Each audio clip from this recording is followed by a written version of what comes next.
Ang mahal na talaga ng mga bilihin ngayon kaya dapat marunong ka dumiskarte. Tara samahan niyo akong gumawa ng murang-murang ulam. Let's go! Ito nga pala si Pechay Baguio. Dahil sa sobrang laki niya, pinahati ko na lang siya sa gitna at kalahati lang ang binili ko. Pag hiwalayin, gaya ng ginawa mo dun sa magjowa. Hindi, joke lang.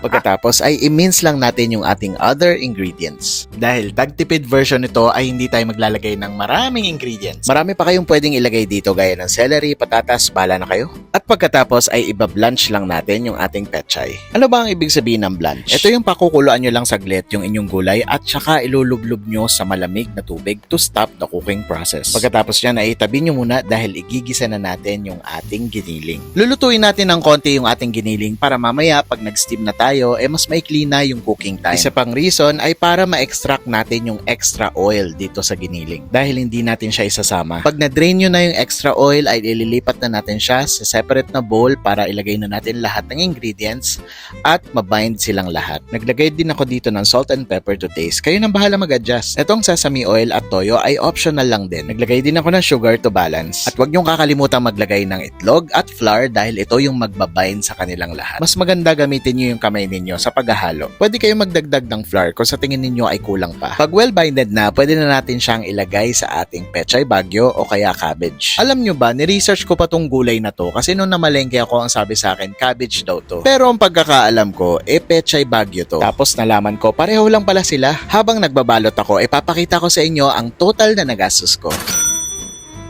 167 pesos yung total kasi may mga ingredients ako na hindi sinama. Pwede pa yan madagdagan ng papiso-piso depende sa mga factors. Wow! Factors?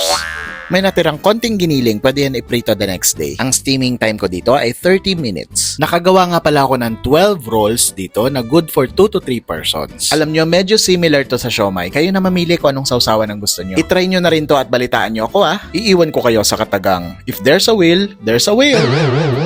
Don't forget to follow and share this recipe